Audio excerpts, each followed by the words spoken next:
Hello there and welcome to Tea Time, a program that brings you all of the hottest entertainment stories. I'm Tokunbo Taiwo, together with the ever-smiling Lakwe Banjo and the ever-jolly Ife Oshinkeye. Hi guys. Hello. Listen, your jumper is sparkling like cray-cray. It's nice though, I love it. Yes, I know. I'm like, It's very cool. That's why I said I should have worn this to the AMVCAs. Next time I would have preferred my introduction to be, for he's a jolly good fellow, for he's a jolly good... I feel so sorry. Did I say jolly? The ever-jolly? I feel so sorry for Ife's kids. Why? Why? Because you're going to be the most annoying dad that makes those annoying But dad they may jokes. find him quite interesting or amusing. They would that's the love whole point. me. My dad makes dad jokes all the time and we're just like, oh, this is so cringe. You're like dad jokes. It's all right though. It's all right. Your mum, your Louisa, I love you. Is that your child? That's my daughter's name. Oh, Louisa, we've never met you, but Daddy loves you. Thank you. Louisa. Oh, Lakwe, Banjo, no more.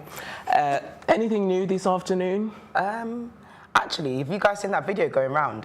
The one of Mr. Real, along with somebody else, like throwing money in a ghetto in Nigeria somewhere. In Lagos, actually, somewhere. They're in a car and they're just chucking money everywhere to like children. And I don't know if it's our version of poverty porn or like, I don't know how I feel about the video. You guys should I think it's stupid. Was it intentional though, to help them or to they're just they're throwing dollars and the kids are like, not dollars, they're throwing money and the kids are like catching it from the air. That's not intentionally trying to help anyone. Okay, guys, I have a very juicy news I saw on the internet. Now, we've been talking about Davido doing his NYSC and we've been giving him props. And apparently, there's a 3 weeks orientation camp going on, and Davido is in America. Listen, you just keep coming back with more and more information. When I said special treatment, you're like, nah. But I saw a picture of him, like, in the orientation camp. It was performing. That was when he went to do his registration. That picture you saw was when he went to do his registration. So everybody, there's a mandatory 3 weeks orientation camp that everybody should attend. Like you were saying that he can go at any time, you know, for his events. Okay, that was that's the story I was saying. Now people are saying that is Davido breaking the bylaw? Is it getting favored because he's Davido and all of that? I mean, and people went as far to go and dig out the bylaw of the National Youth Service Corps. Jigga. And out of the bylaws, you're not allowed to leave for any reason. If it's a medical reason, you're supposed to come back with a medical report. Without the signature of the Director General of the NYSC, you can't do that. So we don't know, maybe he did that. And Davido's camp and Davido himself haven't made any statements. So watch this space. But even if he did do that, right? I mean, even if he did go and get a medical report, and let's say he followed the actual right laws, he's living it up in America. So it completely contradicts whatever if he took those precautions. But this is my issue. I've said from day one, don't think that Davido is not going to get special treatment. But I told you about my friend that was a footballer that also got that treatment because he had to go for training and all of that. But that's different. He's working. Same as when people say but that Davido too is working. He's a musician. That's his job. He went to perform in America. It's not like he went to chill. Like fair enough. But his job happens to be, you know, a fun one. So it contradicts itself. But okay, your job happens to be a fun one too, so you're contradicting yourself. Okay, I think we should move on to our first story. That was just a taster, by the way, not our first story. Yeah, absolutely. Yes, so we're moving on to our first story, which is on MC Galaxy, who has announced his wedding date and says he's marrying the best woman in the world. So some people are saying, you know, they don't know if this is real because they're saying it's February 30th next year. And as we know, in a leap year, there's no... Oh, is it a leap year next year? No, in a leap year, you only get 29. But next year's February is 28 days. You never get 30. That was what I was trying to say. Yeah, basically that's what he's trying to say. Can we get double leap years? No. I'm just joking, of course. Yeah, but I think in MC Galaxy's case, it's like if you say February the 30th, 2019, there's no such date. Exactly. So it's almost like you're pulling everyone's like heartstrings. Well, I think he also hasn't revealed who he's getting married to. Jacob. It's just what's your take on this? Seeker. He just wanted the attention and he wanted people to talk. And he is a bit of an attention seeker. We've seen this before with the whole Bob Risky, Jacob and MC Galaxy situation where MC Galaxy tried to basically employ and empower Bob Risky's old gate man, who ended up being a fraud anyway. And he kind of posted this whole story and an online feud. I think he likes publicity stunts. So in this case, it could be a publicity stunt. He could be releasing a new album. He could be releasing a new romantic song next year, because he still hasn't revealed who he's getting married to. I mean, some people are quite private about their partners and stuff like that, but it's the date that gives him away. So let's wait and see what. Well, this explains why Davido slapped him. Oof. But I think someone doesn't play around with marriage unless something is there. I'm just sensing some kind of smoke. Oh no, please. No, I mean, people make these kind of jokes all the time. And you know, MC Galaxy, apart from being a musician, is also a comedian. Yeah. So maybe he was just trying to be funny. He was actually a comedian first, wasn't he? Yeah, before he became a musician. So. Alrighty. But that was a very boring joke, sorry. Yeah. So funny, I forgot to laugh. Up next, my daughter called me Ebuka when she found out my real name is not Daddy. Okay, so... This made me chuckle so hard. Two things. Yeah. My nieces do this thing. They call their dads by name and they call their mums by name. Now, in his case, his daughter said, Ebuka, stop it. So, I mean, a lot of the reactions... only God knows that shit. Where did she hear that from? Which is true. I mean, in a home environment, I've always thought, how did you know to call your mum and dad mummy and daddy? They don't call each other mummy and daddy. Exactly. And you listen to them calling each other by name. And naturally, you pick that up. But obviously, in most cases, people are like told, no, that's daddy, that's mummy. No, your parents call each other by name. No, my dad and mum are so sweet. Darling, baby, sweetheart. What, when you were a baby? Honey. Yes. Oh, that is so cute. That is really cute. I grew up listening to that. So did you call your mum darling?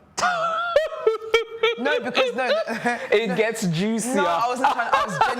I was genuinely asking. For once, if I do I call my mom darling? Of course, I call my mom. Did you call her darling growing up? That's what your parents refer to each other. Yeah, I'm the last born, so yes, I was allowed. I got away with a lot of things. Well, I'm guessing in your case, if you were the youngest, darling, I got all kinds of names like darling. Case, if you were the youngest, then you must have called her mummy, because obviously your siblings would have called her that as well. Yeah. But I'm saying in terms of first children, like my nieces and stuff, who are the first child, and in his case, is his first child.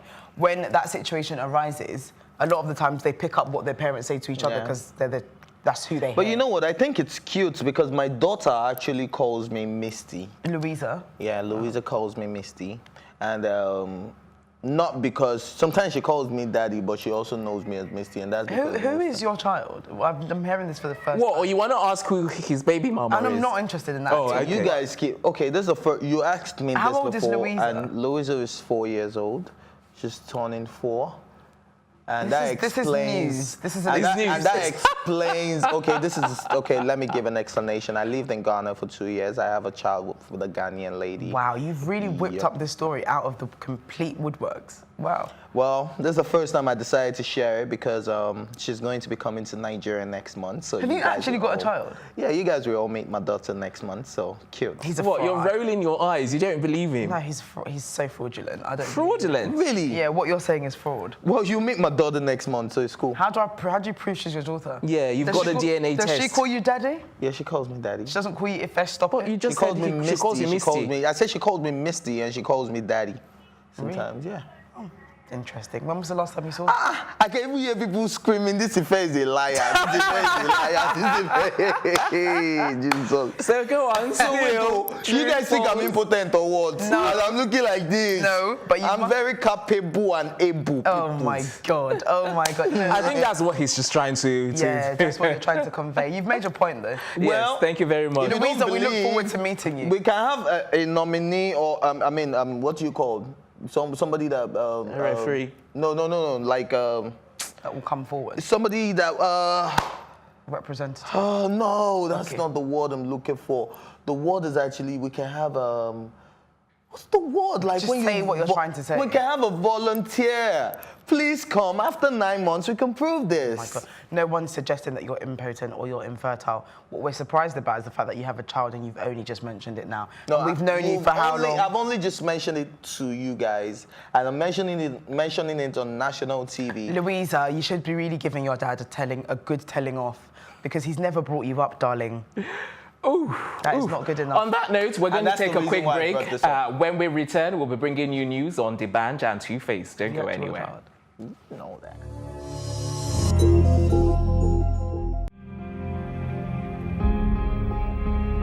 Who am I to quit a God? I'm like, after everything I've done. Most of us are fighting for our personal interests. Fire started exactly 10:30. If I wasn't a DJ, I'd be in construction, a mechanic. I have several children. If entertainment is going to be our second biggest export in the country now, we do need to invest properly in structure. I don't know where we're heading. Then I'm reminded that Nigeria has been close to the brink on so many other occasions, and God has been merciful to pull us back from that brink and save this country.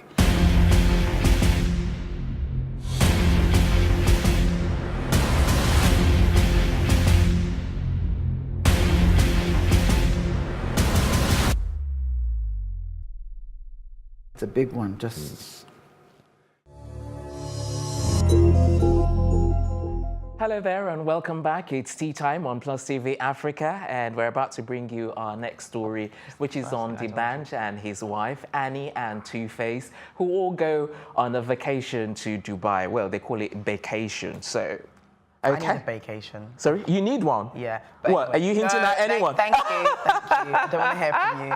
Thank you. Now, I think this is really, really needed for them, especially D'banj and his wife. Okay. A lot of people suggested that they were going to break up. The incident that happened with their child could have separated them, could have made things worse. But it seems as though they're getting stronger. I mean, and which is good because they can kind of use that time, that really horrible period as a time to get closer. I mean, he was cycling in the hotel room and gave her a kiss on the way out. There we go, there's the image there. Yeah. And like, it's really cute. And they've gone with, you know, Annie and Two-Face, who also have kids and can probably, you know, lend a voice of reason to them. And I mean, it's nice. I'm happy that they're having fun. And his wife is looking really cute. Is that Bernice Burgos? It is Bernice Burgos. That's not his wife. That's not his wife. That's not his wife. That was when they... That's the video vixen. Yeah. Okay. So that maybe was not when a right choice of photo. all started a show together in Nigeria. You know she came to Nigeria. Yeah, Bernice Burgos a long time ago. But yeah, no, his wife is... A long time now, like 2 years ago. That's a long time ago, babes. Bernice Burgos. Babes. Oh, shut up. Linnea looks really pretty there. And I think, yes, it's needed. I think I'm happy that they're showing it as well, that, you know, they're stronger together than apart. And I'm happy for them. I'm really, really happy for them. And I hope this will give them a chance to kind of rekindle their bond and their love again. Because that kind of thing really pulls families apart, you know? Yeah. But they've proven to be stronger than ever, so I'm quite happy for them. Your take? Do you think some people would be upset saying, you know, they should be in mourning as opposed to holidaying or gallivanting? No, they've just lost a child, right? And it's their only child and their first child. So what exactly do you want them to sit at home and be moping about? And this is the best time for them to make another baby. Child. And you know, I wanted to say that earlier, but I didn't want to because it sounds as though they're trying to replace the other child. No, it's no matter what you do, people will complain. Of course, they're going to have. But they're going to have another child. Yeah, they're going to have another. And this is, I mean, a holiday is a good time to take you away from the madness, the sorrow, and that kind of thing. I mean, my uncle died, and we've arranged. Well, his wife, my auntie, is also going away for, you know, just a bit of downtime. It's needed. It's really refreshing. Where's she going to, by the way? She's going to Dubai, then she's going to London, then she's going to... She's got like a whole tour. Yeah. You didn't have to answer that question. I didn't, actually. Okay. But I chose to. Go on. Thank you. It's okay. Yeah. I'm just trying to show that a holiday is very important. It's very important for people. For healing, for the healing process. Yeah, absolutely. Yeah. And okay, as for me, I think this is what people mean when they say keep your circle small and make sure that the people you're with are people that make an impact, positive impact in your life. Because Annie and Two-Face are two Nigerian celebrity couple that have managed to stay out of the controversy. Well, I mean, I think what you're trying to say is that Annie and Two-Face are two people that have managed to overcome the controversy. Yes. Because they've been surrounded by controversies. Okay, like they've been able to, yeah, thanks. They've been able to overcome the controversy. And, your knuckle thing was so lame. Were you supposed to use your left hand? Yeah, I was meant to go like that. But exactly. It was here, so I just did that. No, it doesn't. Alrighty. I get you. Yeah, anyway, but your point. Fair. Yeah. So Annie and Two-Face are two people that they should be around at this point because obviously their love is strong. I don't know if you guys saw this video when Two-Face went on tour and then he came back and then he held it like, I don't miss this woman die. And then it was, you can actually tell, like, I don't know if that was publicity stunt, but if it was, that was very good. Yeah, that was... yeah, like he had nothing to lose and that was like very sweet and that looked very genuine. Yeah. So I feel like if they're actually going on vacation with people like this, these are the type of people they need around them at this this moment, someone that will prove that, look, love exists. No matter what, you guys are going to have your ups and downs, but stick together, because Annie and Two-Face, like you said, they've had their own fair share of controversies, and they've still been able to stay together, and they're still very relevant. So I think, yes, big ups to the But bunch. as far as you know, there's Two-Face and Annie haven't lost a child, have they? No, but they have children, so they can relate to what it means to lose a child. Yeah, not even to lose a child. They can relate to what it means to have a child. And I suppose, you know, Annie being there, Annie and D'banj and Two-Face being there means that D'banj doesn't have to kind of, you know, they've both lost a child. They don't want to go on holiday and start thinking about the same thing. I mean, having two other people there to kind of remind them that it is possible to get over this. It is possible to have another child. It is possible to live your life in the midst of the public eye. I think they're the kind of the best people to be around them at this time. So I'm happy for them. If I were going to round off, do you have any final thoughts? Well, I just think, man, D'banj and your wife, live your best life. This is not the end of the world. Absolutely. Keep doing your thing. And rest in peace to your dear son as well. Very well said, Lagwe Banjo. Before we take our next story, we'll take a quick break and then we'll be right back.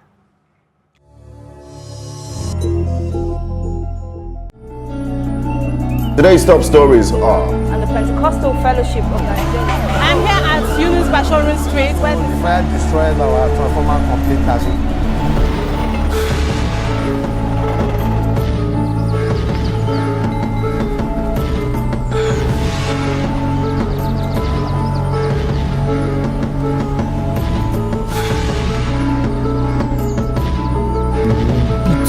the lowest level you can.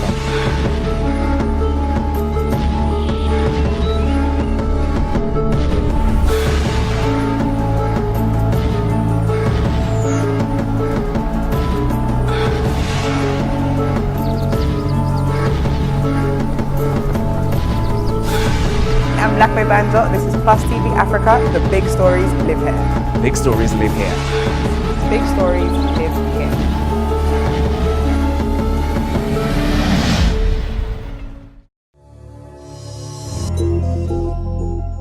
Welcome back. It's tea time right here on Plus TV Africa, and we're moving on to our next story, which is on billionaire businessman Michael Ebuka, whose $4,150,000 US, phones, bags, and other personal items were stolen at his son's wedding. Ooh, that's quite a big story. Do you know what? When I read the story, the first thing I could think of was stealing. Like, I think I've told you guys before, my sister's phone got stolen in a church. Yes, and then my dad's phone got stolen in a church. the other day. Yes. And it's almost like no one is safe here. Like, don't think that if you leave your stuff here, that even if you're rich or poor, if people see something that they can turn into money, if people see something that they can sell or they can make something out of, they would not think twice before they take it. And it just, you know, it speaks very, very, don't get me wrong, I'm not trying to like Nigeria bash or anything like that. I'm just saying it happens everywhere, right? But here, it's more like rampant, that the rate at which people steal, I mean, and that's what I mean, and this is what I'm trying to bring about from this story. The corruption is endemic, right from the top all the way to the bottom. And I can imagine, you know, somebody that's not as well off stealing. And you say from top to bottom, from religion to politics, or politics everything. to religion, it goes all the way across board. Yes. It's just like it's a human problem here. And it's to do with the whole like greediness. I want. I don't think it's greediness. I think it's I think it's the economic situation. Poverty, yes. But then at the same time, poverty means that doesn't mean that you have to steal. Okay, there's people, there's people that are poor that don't steal. There's people that are poor. Remember what you said yesterday? You said, what was it? What was the word you meant?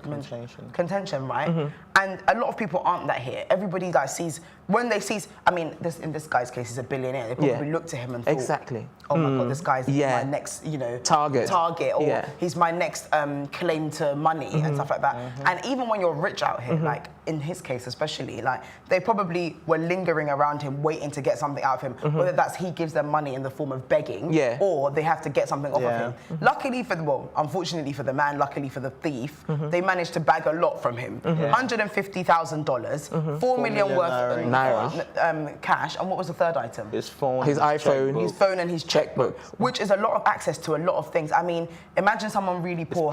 His passport. My goodness, could you imagine? That is like an ideal party bag for a thief. But you know what? You know what I also figured out? Like, look, at all the social events, like weddings, like concerts, like we have people lingering around. Just for that Just for that opportunities. Now, I must make reference to a movie. I don't know if we've all seen The Wedding Party. Yeah. Now, you know that guy at the wedding party that was a first-class student that said he had a job and then went in to steal and all of that. Now, the thing is, at all the social events, stuff like this happen. I encountered one most recently, you understand? People actually linger around to make those things happen. Catch you unaware. No, but I think the way it happens is that, you know, people generally come for these events or come for these circumstances or happenings, and then I think it's just an opportunity that is presented to them, and then they take advantage of it. I don't think. Well, you think they actually plan? Absolutely right. When I went to my uncle's funeral last month, they said to us in church, don't leave your phones on the pew. Even I was going to say bars. On the pew, because there's people that especially come to these kind of things. I mean, imagine in these areas, and you know they've never seen you before. When they look at you, all they see is dollar signs. And on top of that as well, it just means for them that, you know, they might catch, there's alcohol. People are, you know, like intoxicated. People, you know, it's a happy event. People are distracted. And there's no way you won't go to those kind of parties and come out with something. Exactly. And if you don't get caught, I think that's why I call them opportunities. Because the they're just waiting. So they don't get caught. And thank goodness for technology. At least now we have CCTV footage of everything. Which is what I was going to say next. Because it's just very, very, very satisfactory that at some point, some people can be vindicated or can be dragged into these things through CCTV footages. Like in the case of this guy now, the CCTV footage at the venue was able to capture the face of the people, because they say people, not a person. Yeah, it couldn't have been just one person. But then this raises two questions, right? First question is, where was his security at the time? I mean, even the people that aren't the fact that he's a billionaire doesn't mean... No. If they're at weddings, the security is tight. At special weddings, let alone a billionaire's child's wedding, whereby people come there just... I mean, people that are not invited shouldn't be inside the venue. True, yeah. I mean, there's people that come just to eat. I mean, usually, even when you're not... It's true. Yes, it is. Even when you're not a billionaire, I mean, people that have high-status weddings usually have tight security. Exactly, and then true. That's just to enter, let alone around this billionaire. So I'm really surprised, and I'm sure he has security. They probably just took their eyes away, or it's an inside job. So I think, one... Yeah, because some people were saying that it must... Because how do you get access to that much without knowing that it's and there? Then where do you want to drop something of that means so much value to you? How carelessly can you drop that? That's number one. So I think the security thing raises an issue. Number two, we can't have these kind of technologies in this country and not be able to enforce it and use it to the end. You can't have CCTV footage and not have a process whereby everyone's face is registered, or how do we know that they're going to catch these people? Yes, there's CCTV footage, but it's not like you plastered their photos everywhere. You don't know where he lives. You don't know, like, if this guy is homeless. You don't know. Like, all you're just going to assume is that we have their footage. If we see them, we see them. If we don't but do you not think that an investigation would have already been launched and that eventually... That's what we're trying to say, that investigation, I hope it gets through to the end. Yeah. Because there's no point having CCTV. I think he's not going to rest until it gets to the end. I mean, again, exactly. Now, this is the third point I wanted to raise. Now, he can even let go of the 100. The money, I'm sure, but all of his passport, it's really hard to forge passports now. It's not like 10 years ago where you could duplicate a passport and use it to travel. On top of that, he's a very popular businessman and billionaire. So I find it hard for them to be able to turn his passport into something of value. No, it's not even about them turning it into something of value. It's of how important it is to him at that moment. He can always get another passport. Yeah, but the 150,000, yeah, true, but he's a billionaire. He could probably get someone to do it. The $150,000 and the 4 million dollar watch are two things I think he can probably replace. It's annoying, it might have sentimental value, and you know, a rich person doesn't want to lose that amount of money anyway, regardless. So those two things I think will be a pain in the side, but at the same time I think that he'll be able to replace it. And you know what? The logic that we're conveying right now is probably what the person who stole it was probably thinking, that he's a billionaire, he can probably replace it. Yeah, he can probably replace all these things. And what was the thing they saw? The phone? Was it the phone? iPhone. Yeah, was it an iPhone? I don't know. Again, once again, he can probably replace it. And I think that's the logic, which is sad, because people can afford things doesn't mean they should waste their money on stuff. And you don't know what kind of relationship they have with those items. A $4 million watch could be, $4 million naira watch could be a gift from his grandchild. I don't think it's 4 million. It's not, I don't think it's a watch. It's the cash. No, that was he wanted to cash. He wanted to spray that money. The 4 million at his son's wedding. But so that was the money.